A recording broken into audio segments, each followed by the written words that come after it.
excellent start. Natasha Zvereva.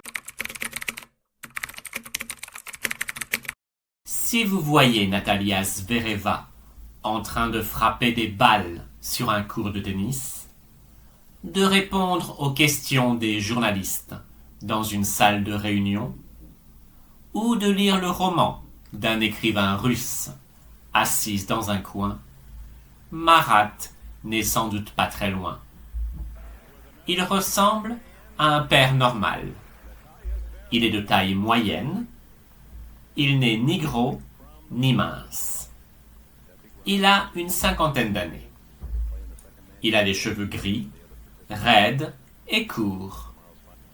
Il a les yeux bleu clair.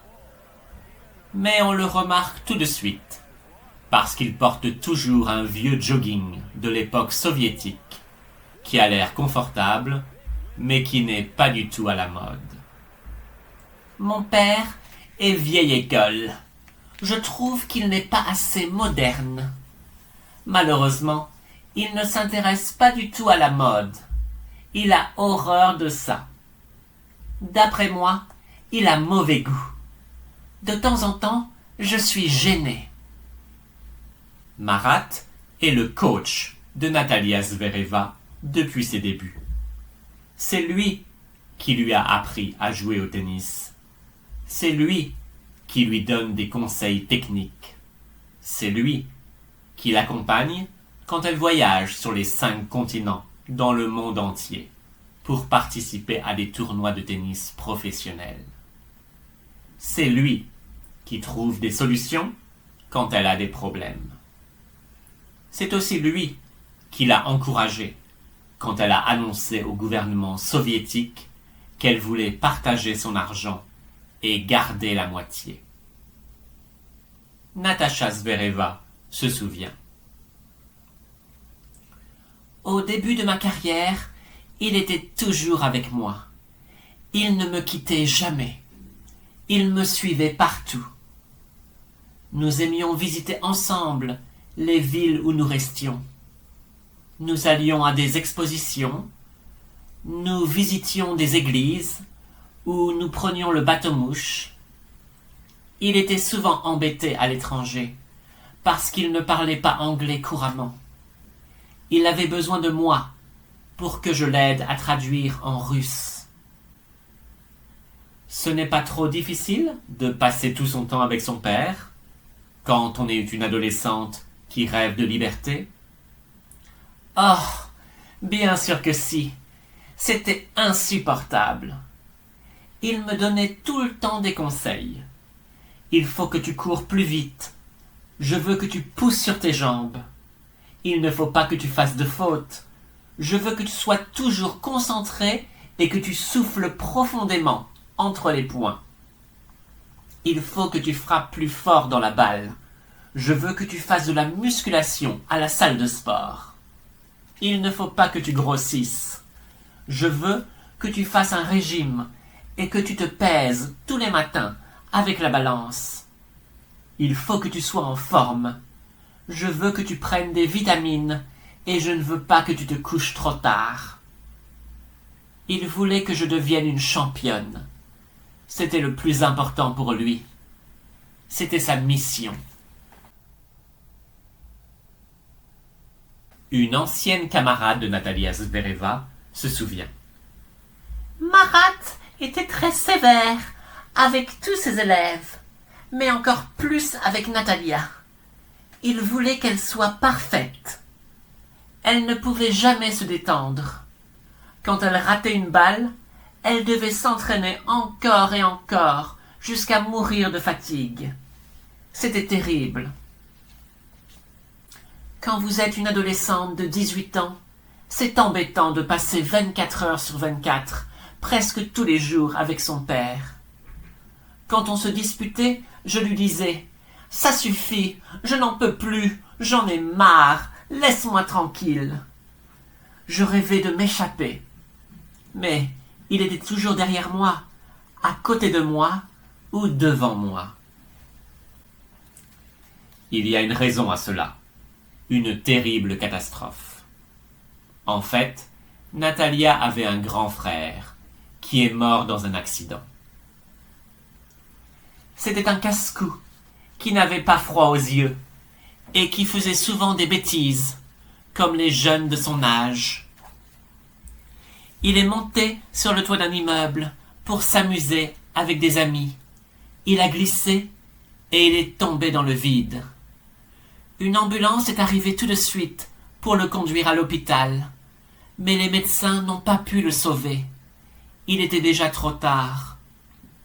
Mon père n'en parle jamais, mais je crois qu'il s'en veut beaucoup. Il pense que c'est de sa faute et qu'il aurait dû faire attention à mon frère et le protéger. Il a toujours peur pour moi. Il est tout le temps inquiet pour moi. Alors, il ne me quitte jamais.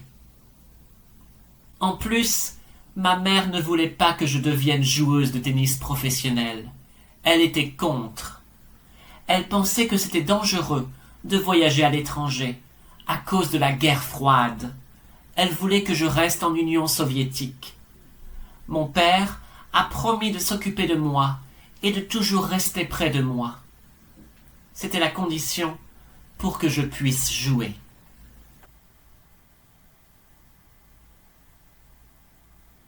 En 1991, Natalia a 20 ans et tombe amoureuse d'un joueur de tennis soviétique, Dimitri Tature, un ancien élève de Marat, qui s'entraîne dans le même club de tennis à Minsk. Les deux amoureux sortent ensemble en secret pendant plusieurs mois. Mais pendant un tournoi en Angleterre, Marat reçoit un coup de téléphone et découvre finalement la vérité par hasard. Il est de mauvaise humeur. « Je peux te poser une question ? J'ai entendu dire que tu avais un petit ami. C'est exact ?» Natalia est étonnée, mais dit la vérité. « Absolument, c'est vrai. » Je veux que tu restes concentré sur ton tennis.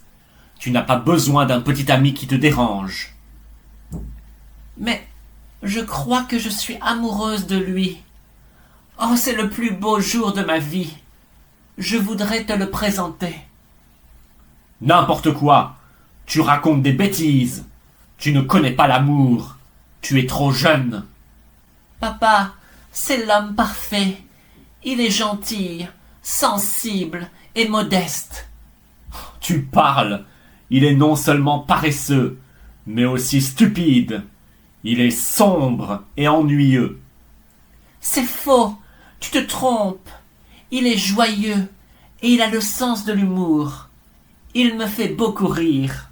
Il est mou et casanier. Et il est peureux. Mais pas du tout. C'est un malentendu. Il est sportif et plein d'énergie. Il joue non seulement au tennis, mais aussi au football et au basket. Il est très musclé et il a beaucoup de courage. Il est égoïste et menteur. Il drague toutes les filles qu'il rencontre. Jamais de la vie. Il est attentionné et honnête. Il m'offre des cadeaux et il m'appelle tous les soirs. Il est froid et malpoli. Bien sûr que non. Il est chaleureux et poli. Tout le monde l'aime beaucoup au club de tennis. Il est très populaire. Et en plus, tu sais quoi ?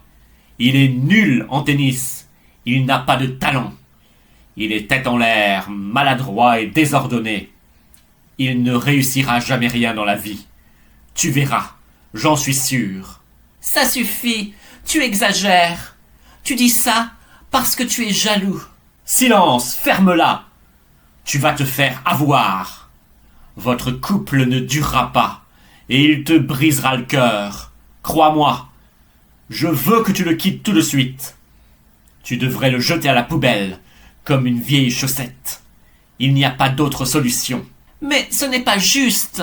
Ma chérie, il faut que tu saches que la vie n'est pas juste. Tu dois écouter ton père. Rendez-vous dans 30 minutes, sur le court de tennis. Il faut que tu te prépares pour ton prochain match. Je veux que tu t'entraînes. Natalia Zvereva est sous le choc. Elle a les larmes aux yeux. Elle se sent mal et a des frissons partout.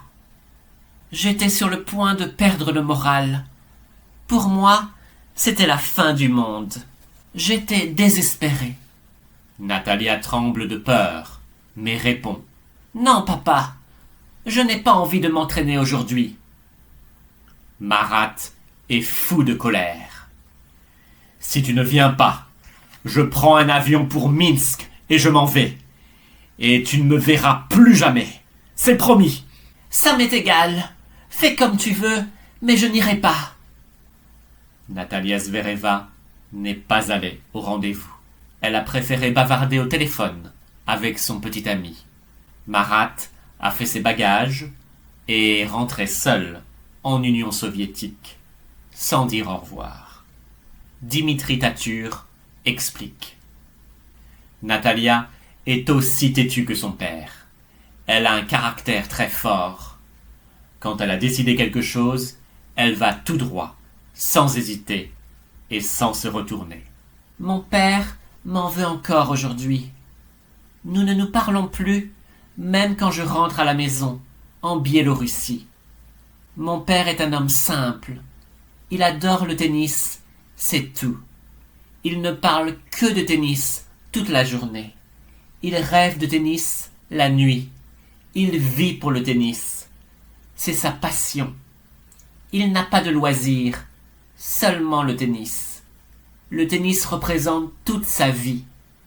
C'est avec lui et grâce à lui que j'ai eu mes meilleurs résultats en 1988. C'était ma meilleure saison. Mais quand vous êtes une adolescente, vous voulez découvrir la vie. Vous voulez partir à l'aventure et faire plein d'expériences. Je n'étais pas comme lui. Je ne voulais pas faire que du tennis. Je voulais être libre. Je voulais choisir ma vie. Je crois qu'il n'a jamais compris ça. Est-ce que Marat a pris sa retraite? Ah, vous plaisantez. En fait, il a emprunté beaucoup d'argent à la banque pour construire une maison à la campagne. Et il faut qu'il rembourse. Alors il est devenu coach de l'équipe de tennis de Biélorussie. Ça lui plaît beaucoup. Et je crois qu'il gagne un bon salaire. Tout est bien qui finit bien. Désormais, Zvereva est une jeune femme libre et indépendante. Elle peut être fière d'elle.